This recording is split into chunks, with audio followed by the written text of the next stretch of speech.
সালাওয়াত বা দুরুদ শরীফের কথা এলেই মনে যেই অনুভূতি সবচেয়ে প্রবলভাবে জেগে ওঠে তা হল ভালোবাসা। মানুষ যাকে সবচেয়ে বেশি ভালোবাসে তার জন্য সবকিছু করতে পারে। মানুষের ভালোবাসার প্রকাশ যদি আমাদের মুগ্ধ করে তোলে, তাহলে মহান আল্লাহ তাআলার ভালোবাসার প্রকাশ কেমন হতে পারে তা কি ভাবা যায়? নবীজি সাল্লাল্লাহু আলাইহি ওয়াসাল্লাম হলেন আল্লাহ তাআলার সবচেয়ে প্রিয় বান্দা। তার প্রতি মহান রব্বুল আলামিনের ভালোবাসা কতটা গভীর তা সৃষ্টির কারো পক্ষেই পুরোপুরি অনুধাবন করা সম্ভব নয়। তবে এই ভালোবাসা এবং রহমতের একটি অসাধারণ বহিঃপ্রকাশ হল সালাওয়াত। আল্লাহ তাআলা সূরা আহজাবে বলেন, ইন্নাল্লাহা ওয়া মালাইকাতাহু ইউসাল্লুনা আলান নবী ইয়া আইয়ুহাল্লাযীনা আমানু সাল্লু আলাইহি ওয়া সাল্লিমু তাসলিমা। আল্লাহ ও তার ফেরেশতাগণ নবীর প্রতি সালাওয়াত প্রেরণ করেন। হে মুমিনগণ, তোমরাও তার প্রতি সালাত ও সালাম পাঠাও।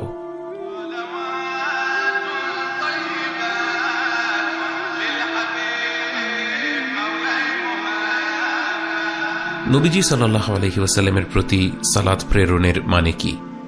ভাষাগতভাবে সালাতের অর্থ দোয়া বা প্রার্থনা। ইসলামে আমরা সালাত বলতে নামাজ পড়া বোঝাই, কিন্তু যখন রাসূলুল্লাহ সাল্লাল্লাহু আলাইহি ওয়াসাল্লামের ওপর সালাত প্রেরণের কথা বলা হয় তখন এর একটি পৃথক অর্থ রয়েছে। যখন আল্লাহ তাআলা বলেন যে স্বয়ং তিনি নিজেই নবীজি সাল্লাল্লাহু আলাইহি ওয়াসাল্লামের ওপর সালাত প্রেরণ করেন, এর অর্থ হল তিনি তাঁর হাবিব সাল্লাল্লাহু আলাইহি ওয়াসাল্লামকে রহমত, বরকত ও মর্যাদায় ভূষিত করেন। অন্যদিকে যখন ফেরেশতারা এবং আমরা নবীজি সাল্লাল্লাহু আলাইহি ওয়াসাল্লামের ওপর সালাত প্রেরণ করি, এর মানে হল আল্লাহ তাআলার কাছে আমরা বিশেষভাবে তাঁর প্রিয় বান্দা মুহাম্মদ সাল্লাল্লাহু আলাইহি ওয়াসাল্লামের ওপর রহমত বর্ষণ এবং মর্যাদা বৃদ্ধির দোয়া করছি। আল্লাহুম্মা সাল্লি ওয়া সাল্লিম ওয়া বারিক আলা সাইয়্যিদিনা মুহাম্মদ ওয়া আলা আলি মুহাম্মদ। হে আল্লাহ, আপনি সাইয়্যিদুনা মুহাম্মদ সাল্লাল্লাহু আলাইহি ওয়াসাল্লামের উপর সালাত, সালাম এবং বরকত প্রেরণ করুন এবং তার পরিবারের উপরও। সালাওয়াত হলো একটি বহমান নদীর মতো, যে নদীর স্রোত কখনো থেমে যাবে না। প্রতিটি মুহূর্তে বিশ্বের কোনো না কোনো স্থানে উচ্চারিত হচ্ছে নবীজি সাল্লাল্লাহু আলাইহি ওয়াসাল্লামের প্রতি সালাওয়াত। মহাবিশ্বের কোনায় কোনায় গিজগিজ করছে অগণিত ফেরেশতা, যারা সর্বদা আমাদের হাবিব সাল্লাল্লাহু আলাইহি ওয়াসাল্লামের ওপর সালাওয়াত পাঠ করে যাচ্ছে। এই স্বর্গীয় মহাসমাবেশে কোনো ব্যক্তি অংশগ্রহণ না করলে নবীজি সাল্লাল্লাহু আলাইহি ওয়াসাল্লামের শান, তাঁর সম্মান অনুপরিমাণও কমবে না। কিন্তু যখনই কোনো ব্যক্তি এতে অংশগ্রহণ করবে, আল্লাহ তাআলা তাকে সম্মানিত করবেন। যেমন বহমান নদীতে গোসল করলে আপনি পরিষ্কার হতে পারবেন, কিন্তু আপনি নদীর ধারে না গেলে নদী থেমে থাকবে না। সহিহ মুসলিমের হাদিসে এসেছে, নবীজি সাল্লাল্লাহু আলাইহি ওয়াসাল্লাম বলেন, যে আমার উপর একবার সালাত প্রেরণ করবে, আল্লাহ তাআলা তার উপর 10 বার সালাত প্রেরণ করবেন, তাকে মর্যাদার দিক থেকে 10 ধাপ উন্নীত করবেন এবং তার 10টি পাপ মোচন করবেন। সালাওয়াত, যাকে আমরা বলে থাকি দুরুদ শরীফ, এর ফজিলত সম্পর্কে আলোচনা করার সময় আমাদের যে ব্যাপারটি মনে রাখতে হবে তা হল, আল্লাহ তাআলা সালাওয়াতকে সম্মানিত করেছেন নবীজি সাল্লাল্লাহু আলাইহি ওয়াসাল্লামের প্রতি তাঁর ভালোবাসার কারণে। অতএব আমি কতটা গুনাহগার, আমি জীবনে কত ভুল ত্রুটি করেছি, আমার ইবাদতে কত ঘাটতি আছে, এ সমস্ত ব্যাপার এখানে অপ্রাসঙ্গিক। আল্লাহ আমার ইবাদত কত সুন্দর হয়েছে সেটার উপর নির্ভর করে নবীজি সাল্লাল্লাহু আলাইহি ওয়াসাল্লামকে সম্মানিত করবেন না, বরং নবীজি সাল্লাল্লাহু আলাইহি ওয়াসাল্লামকে আল্লাহ তাআলা সম্মানিত করেছেন এ ব্যাপারটি ফাইনাল হয়ে গিয়েছে এবং তাকে সম্মানিত করার একটি মহা উৎসবের নাম হল সালাওয়াত বা দুরুদ শরীফ। এই উৎসবে গোটা পৃথিবীর সকলেই আমন্ত্রিত। এই আমন্ত্রণে যেই সাড়া দেবে সেই নবীজি সাল্লাল্লাহু আলাইহি ওয়াসাল্লামের প্রতি আল্লাহ তাআলার অগাধ ভালোবাসার উসিলায় সম্মানিত হবে, তার পাপ মোচন হবে, তার বালা মুসিবত দূর হয়ে যাবে।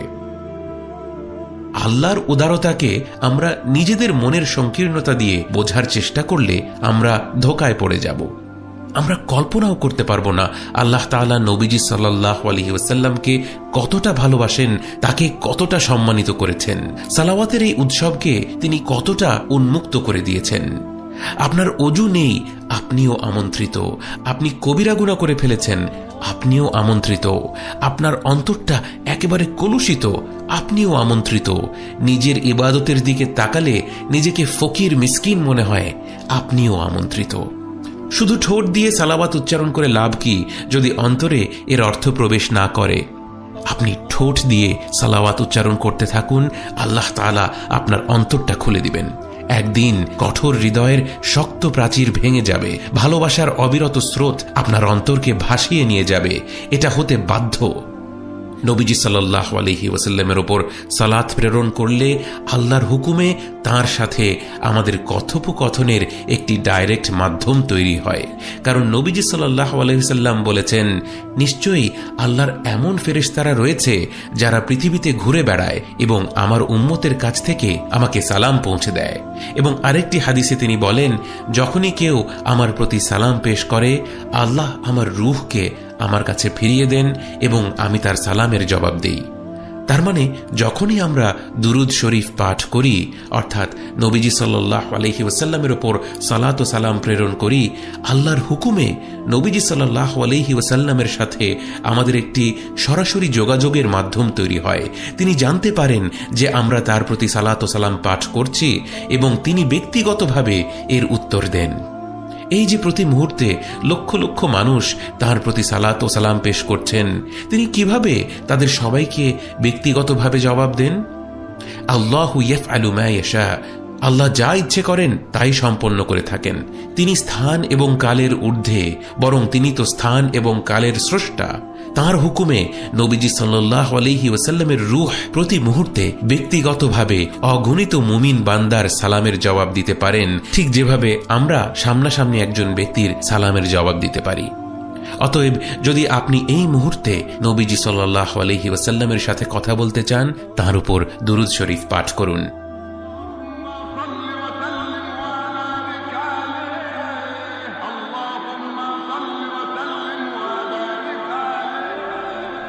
সালাওয়াত কতটুকু পাঠ করা উচিত? ইবনুল কাইয়িম রাহিমাহুল্লাহ বলেন, বান্দাকে আল্লাহ যতগুলো নিঃশ্বাস দিয়েছেন, সে যদি সেই পরিমাণ দুরূদ শরীফ পাঠ করে, তাও সে নবীজি সাল্লাল্লাহু আলাইহি ওয়াসাল্লামের হক আদায় করবে না। উবাই ইবনে কাব রাদিয়াল্লাহু আনহু একবার নবীজি সাল্লাল্লাহু আলাইহি ওয়াসাল্লামকে জিজ্ঞেস করলেন, ইয়া রাসূলুল্লাহ, আমি আমার অবসর সময়ের কতটুকু সময় ব্যয় করে আপনার উপর সালাওয়াত পাঠ করব? নবীজি সাল্লাল্লাহু আলাইহি ওয়াসাল্লাম বললেন, তুমি যতটুকু চাও। তিনি বললেন, যদি 4 ভাগের 1 ভাগ সময় দেই?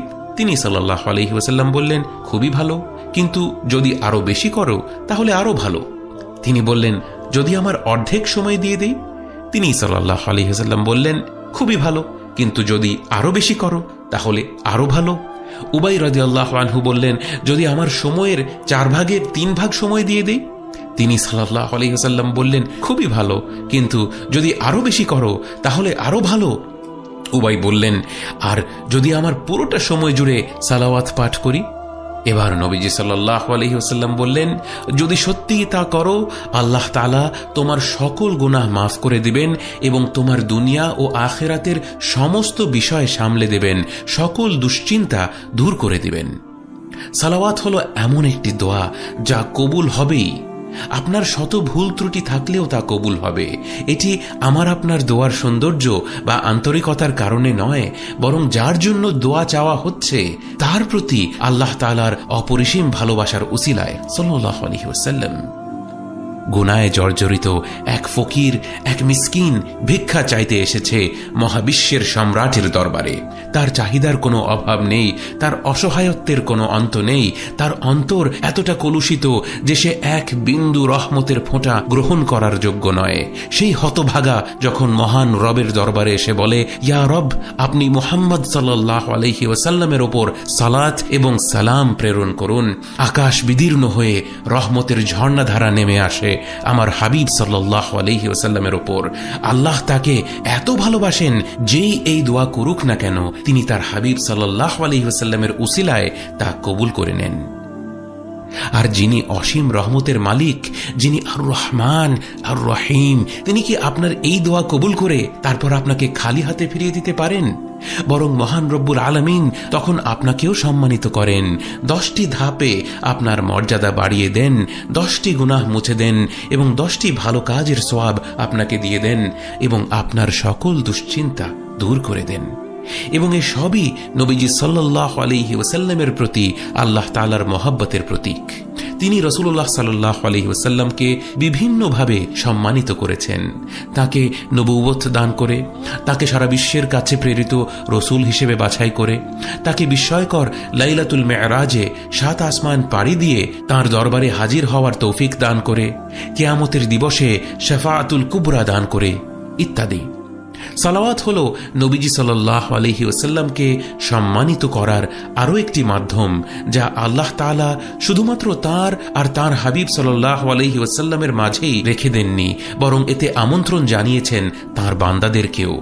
অতএব প্রতিটি বিশ্বাসীর দায়িত্ব এই আমন্ত্রণে সাড়া দেওয়া। বাস্তবে সালাওয়াতে অংশগ্রহণের মাধ্যমে সবচেয়ে বেশি লাভবান হয় বান্দা নিজেই। এমন কেউ নেই যাদের জীবনে বালা মুসিবত নেই। দুনিয়ার জীবনই হল একটি পরীক্ষার স্থান। এতে আসে রিজিকের পরীক্ষা, রোগবালাইয়ের পরীক্ষা, জুলুমের পরীক্ষা এবং আরো কত রকমের পরীক্ষা। অথচ মানুষ কিভাবে এই পরীক্ষাগুলোর সম্মুখীন হচ্ছে তার মাঝে রয়েছে বিরাট ফারাক। কত মানুষ জীবন সংগ্রামের ভারে এমনভাবে ভেঙে পড়েন, বেঁচে থাকাকেই যেন এক প্রকার বোঝা মনে হয়। অথচ কত মানুষ তার চাইতেও কত কঠোর প্রতিকূলতার সম্মুখীন হচ্ছেন প্রশান্ত হৃদয় নিয়ে, আল্লাহর উপর সম্পূর্ণ ভরসা রেখে। এই প্রশান্ত হৃদয় হল আল্লাহর তৌফিক, এবং এই প্রশান্তি লাভের একটি চমৎকার উপায় হল নিয়মিত সালাওয়াত পাঠ করা। প্রতিদিন একটি নির্দিষ্ট সংখ্যক বার সালাওয়াত পাঠ করার প্রতিজ্ঞা করুন। দুরুদে ইব্রাহিম, যা আমরা নামাজে আত্তাহিয়াতের পর পড়ি, তা হল শ্রেষ্ঠ সালাওয়াত। কিন্তু এছাড়াও আরো অনেক ছোট ছোট সালাওয়াত রয়েছে, যেমন আল্লাহুম্মা সাল্লি ওয়া সাল্লিম ওয়া বারিক আলা নবিয়িনা মুহাম্মদ, আল্লাহুম্মা সাল্লি আলা সাইয়্যিদিনা মুহাম্মদ, আসসালাতু ওয়াসসালামু আলা রাসূলিনা মুহাম্মদ, ইত্যাদি ইত্যাদি। আমরা প্রত্যেকে যে পরিমাণ সময় স্ক্রিনের সামনে ব্যয় করি, আমাদের যে কারো পক্ষেই দৈনিক অন্তত 100 বার সালাওয়াত পাঠ করা খুবই সম্ভব।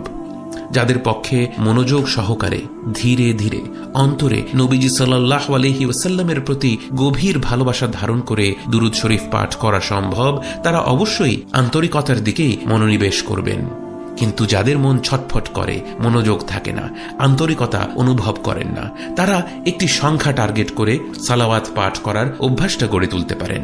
ধীরে ধীরে আল্লাহর তৌফিক পেলে আন্তরিকতাও আসবে। আপনি নিয়ম করে প্রতিদিন সালাওয়াত পাঠ করা আরম্ভ করুন, এবং যেদিন থেকে আরম্ভ করবেন সেই তারিখটি আপনার ডায়েরিতে লিখে রাখুন। 1 বছর এই অভ্যাসটি ধরে রাখুন এবং পেছন ফিরে তাকিয়ে দেখুন আপনার জীবন পুরোপুরি পাল্টে গিয়েছে কিনা, আপনার জীবনের প্রতিটি বিষয়ে আপনি বরকত অনুভব করছেন কিনা। সালাওয়াতের এক মহোৎসব শুরু হোক আজ থেকেই।